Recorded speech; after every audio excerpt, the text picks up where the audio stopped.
और सूत्रों के हवाले से एक बड़ी खबर है और खबर यह है कि एक देश एक चुनाव यानी कि वन नेशन वन इलेक्शन को कैबिनेट की मंजूरी मिल गई है और संसद में ये बिल जल्द पेश हो सकता है। और ये भी माना जा रहा है कि हो सकता है कि इसी सत्र में संसद में इस बिल को पेश कर दिया जाए। इस वक्त की ब्रेकिंग न्यूज़ मैं आपको बता रहा हूँ। इस मामले में कोविंद कमेटी बनाई गई थी जिन्होंने अपनी रिपोर्ट सौंप दी थी। हालांकि सरकार की ओर से कहा गया था कि समाज के हर वर्ग हर पॉलिटिकल पार्टी से बातचीत करने के बाद ही इसको पूरी तरीके से प्रभाव में लाया जाएगा। लेकिन खबर इस वक्त ये है कि कैबिनेट की मंजूरी इस बिल को मिल गई है। वन नेशन वन इलेक्शन यानी कि एक देश एक चुनाव, जिसको लेकर काफ़ी वक्त से लगातार बहस चल रही है। कुछ पॉलिटिकल पार्टीज़ हैं जो इसके फेवर में हैं, लेकिन बहुत सी पॉलिटिकल पार्टीज़, लगभग पूरा विपक्ष आज समझ लीजिए, इसके फेवर में नहीं, इसके अगेंस्ट में हैं।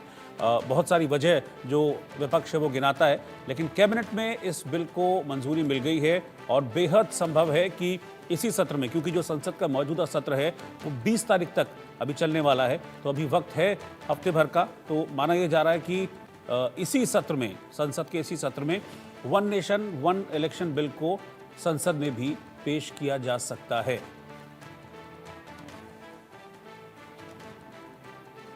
हमारे साथ राज्यसभा सांसद और जेडीयू के कार्यकारी अध्यक्ष संजय झा हैं। सर, कैबिनेट ने एक वन नेशन वन इलेक्शन को मंजूरी दे दी है, ऐसी खबर है क्या? नहीं, बिल्कुल स्वागत योग्य है। वन नेशन वन इलेक्शन के लिए जो कमेटी थी, उस कमेटी के पास हमारी पार्टी और मैं भी गया था उस कमेटी के सामने, और हम लोगों ने पूरे उसके पक्ष में बात कही कि वन नेशन वन इलेक्शन में, और हम लोगों ने कहा खास करके पार्लियामेंट और असेंबली का इलेक्शन साथ हो, पंचायत का इलेक्शन और नगर निकाय का सेपरेट हो। और देश में जिस तरीके से हर एक 2 महीना में इलेक्शन का मोड रहता है या डेवलपमेंट का प्रोसेस बिल्कुल स्लो डाउन हो जाता है, आचार संहिता लग जाता है, थोड़ा सही सर। हम लोग तो हमेशा देखते हैं वन नेशन वन इलेक्शन होने से ये कम से कम 5 साल सरकार रहेगी, तो ये जो हमेशा जो ये चक्कर रहता है, हर एक 3 महीना में देखता है कि आपको इलेक्शन का वो मोड है, उससे देश बाहर ही नहीं निकल पाता। या ओवरऑल जो प्रेजेंटेशन उनका देख रहा था कि जो जीडीपी है ओवरऑल उसमें इम्प्रूवमेंट हो जाएगा, तो हम लोग तो बिल्कुल इसके पक्ष में हैं। और हमारे नेता नीतीश कुमार जी शुरू से ही वन नेशन वन इलेक्शन के समर्थक हैं। लेकिन विपक्ष इसका विरोध कर रहा है। वो कह रहे हैं इससे तो ज़्यादा ईवीएम की जरूरत होगी, ज़्यादा मैन पावर्स की जरूरत है, खर्च कहाँ कम होगा? नहीं, अब उनका क्या हिसाब मैं नहीं जानता हूँ, लेकिन देश में अगर एक साथ लोकसभा और विधानसभा होता है तो ये बहुत अच्छी बात है। और हम सब अनुभव करते हैं देश के लोग कि देश हमेशा इलेक्शन मोड में ही रहता है।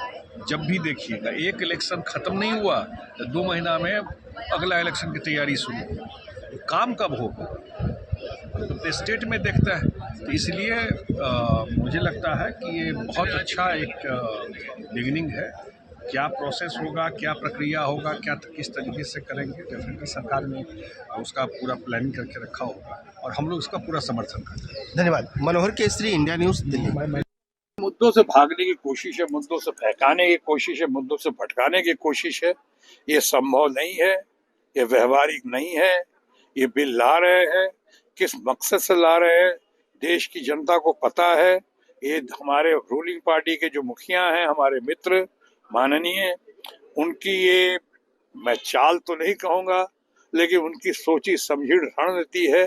कैसे देश पे जितने ज्वलंत मुद्दे हैं उनसे दूर भागने के लिए, चाहे बेरोजगारी का मुद्दा हो, कि महंगाई का मुद्दा हो, कि डॉलर की कीमत आसमान छूने का मुद्दा हो, कि रुपए की कीमत बिल्कुल ऑल टाइम लो हो जाने का मुद्दा हो, कि देश पे आज दुनिया के इतिहास में ऐसा नहीं हुआ कि भारतवर्ष में जितने प्राइम मिनिस्टर मिलकर उनके टाइम में इतना कर्जा नहीं हुआ देश पे, अब इससे 4 गुना 5 गुना ज्यादा कर्जा अभी है हमारे देश के ऊपर। इन सब बातों से हटाने के लिए अब ये वन नेशन वन इलेक्शन ला रहे हैं। कहाँ से होगा, ना नॉर्मल तेल होगा, ना राधा नाचेंगी। सर, आपको लगता है इंडिया गठबंधन के नेता बनने की क्षमता है ममता बनर्जी में, जो नाम चल रहा है? ममता बनर्जी के बारे में ये पूछना ही गलत है। ममता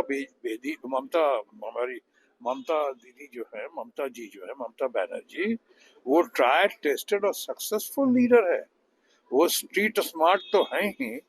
उन्होंने हर तरफ दिखाया है कि भले वो ममता मई हो, लेकिन आयरन लेडी हैं, उनको इंडिया ब्लॉक क्या पूरे देश का लीडर बनने की उनके अंदर क्षमता है। आज बंगाल में जो लीडर बनकर उन्होंने जो रिजल्ट्स दिए हैं, जो स्वीप किया बंगाल में, वो तो माने अद्भुत है। Seeing is believing. तो अभी लेकिन आप जिस मकसद से पूछ रहे हैं, मैं कहना चाहूंगा अभी ऐसी कोई बात नहीं हुई है। इंडिया ब्लॉक की अभी तक एक मीटिंग नहीं हुई है। ये कभी कोई ऐसी बात नहीं हुई कौन लीडर हो, ये सब जब जो है जो कर रहे हैं उन पे किसी ने कोई उंगली नहीं उठाई है। यहाँ काफी काबिल लोग हैं, सब लोग सक्षम हैं, सब लोग काबिल हैं, और ममता बनर्जी तो है ही काबिल, सबसे काबिल है, उसमें दो राय नहीं है। आज तो उन्होंने दिखा दिया, उन्होंने अभी 6 उपचुनाव में 6 के 6 सीटों को स्वीप किया। यहाँ तो 1-2 सीटों में रूलिंग पार्टी के कोई मित्र जो आते हैं जीत कर, तो आप कहते हैं हमें जीत कर।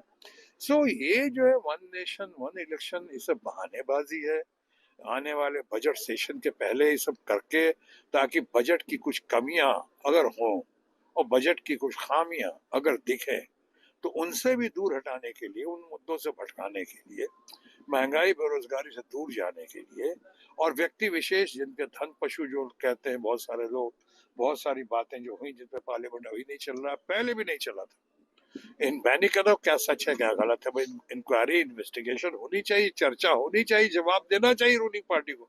सिर्फ उनके मुद्दों से भटकाने के लिए आप एक नया मुद्दा ला दिया आपने, एक दूसरे धन पशु का नाम, एक दूसरे बहुत बड़े उद्योगपति का नाम ला दिया, 94 ईयर्स ओल्ड, उनके तरफ बारे में तरह तरह के अफवाहें फैलाते हुए कि उन्होंने भटकाने की कोशिश की, पलटने की कोशिश की, सरकार गिराने की कोशिश की जगह जगह। आज उनको लेकर आप ऐसी बातें कर रहे हैं, और उनका भी सवाल भी सरकार को जवाब भी देना होगा।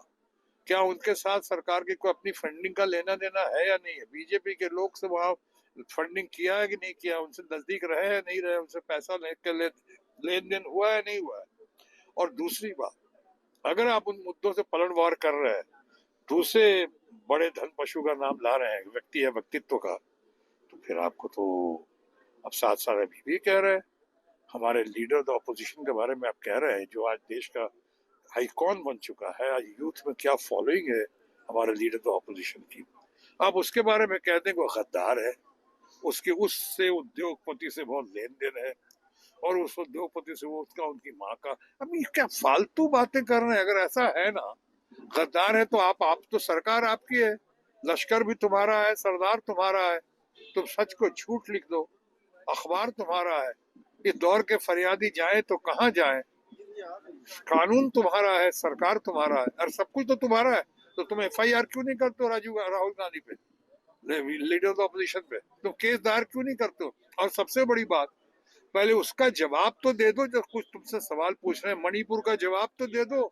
इन बातों का जवाब नहीं है आपके पास। आप समझ गए मणिपुर में क्या कहना चाहिए, जिस पहले जो बात हुई है, कोई बात, किसी बात का जवाब नहीं है।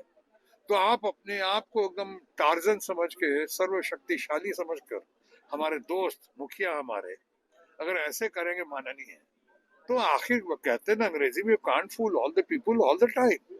हर बार थोड़ी बेवकूफ बना सकते हैं हर आदमी को। अब दुनिया समझ रही है, सदन समझ रहा है। इलेक्शन कमीशन की बात तो करी थी मैंने, और यहाँ के कह दिया, तो फिर से घूम फिर के वही कहूंगा कि ये जो वन नेशन वन इलेक्शन है, ये मुद्दों से बात ध्यान भटकाने की कला सिखाने की कोशिश कर रहे हैं। न नौमन तेल होगा, न राधा नाचेगी। ये थे शत्रुघ्न सिन्हा, जिनका कहना है न नौमन तेल होगा, न राधा नाचेगी, न one election one nation bill आएगा, और न ये इम्प्लीमेंट हो पाएगा। Sanjay Sharma, India news, Delhi.